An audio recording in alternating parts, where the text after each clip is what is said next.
अक्षय शिंदेची आई आपल्या बरोबर आहे। ताई, अक्षय शिंदे असं कृत्य करू शकतो का? कारण की पोलिसांनी सांगितलंय की पहिली गोळी अक्षय शिंदेने झाली। नाही नाही, पोरगा असं करू शकतच नाही, करणारच नाही माझा मुलगा।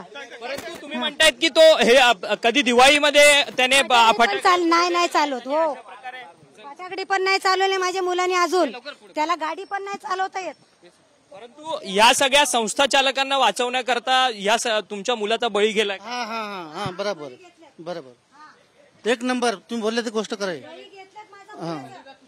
पैसे दाबून ते लोकांनी पोराचा बळी घेतल्यात। परंतु या सगळ्या संदर्भात तुम्ही बॉडी ताब्यात घेणार का? आता नाही घेणार मी, माझा पोराचा न्याय नाही होत तोपर्यंत नाही घेणार। थांबा तर आपण पाहिलं की मृतदेह ताब्यात घेणार नाही असं संपूर्ण घरच्यांचं म्हणणं आहे। आपण त्यांच्याशी सविस्तर अशी चर्चा करणार आहोत। अजूनपर्यंत ह्या सगळ्या प्रकरणातले आपटे म्हणून जे आरोपी आहेत, जे ते अजून सर मी काय म्हणतो, तुम्ही पोरगाला धरून घेऊन गेलात, मी मान्य करतो, गुन्हा केला का नाही केला ते सिद्ध झालं नाही अजूनचा।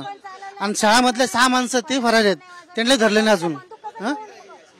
कोर्टात त्याला घेऊन नाही गेले, सिद्ध नाही केले केस, डायरेक्ट त्याला फायरिंग करून मारून टाकले आणि वरून सांगता बंदूक घेतला स्वतःने फायरिंग केला। तो असं करू शकत नाही पोरगा।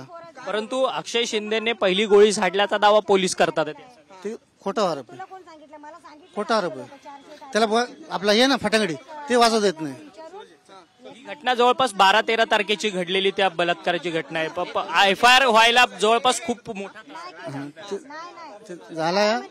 त्याला 12 तारीख घटना आलाय, 17 तारखेला घेऊन गेले, त्याला 17 तारखेला घेऊन गेले, तेव्हापासून नाही भेटला।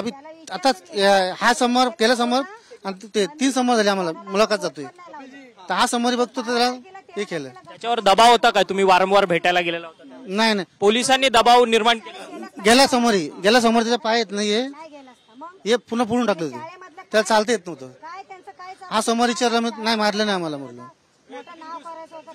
सगळ्या प्रकरणामध्ये पोलिसांचा दबाव होता का तुमच्या घरच्यांवरती म्हणा, त्या चिमुरड्या मुलीच्या घरच्यांवर? आम्हाला काय संपर्क नाहीये पोलिसाचा, आमच्यावर नाही तसं। मी मुलाखत जायचं तेवढंच विचार होतं।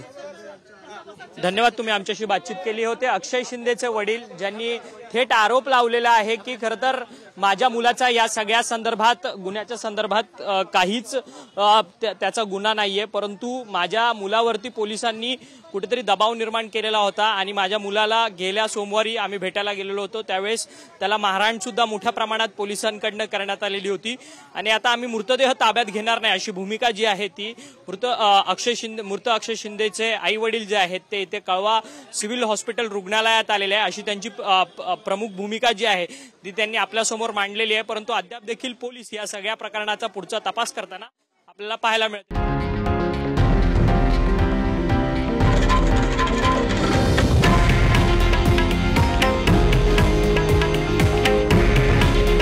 हे आहे देशातील नंबर 1 न्यूज नेटवर्क आणि आपण पाहत आहात TV9 मराठी।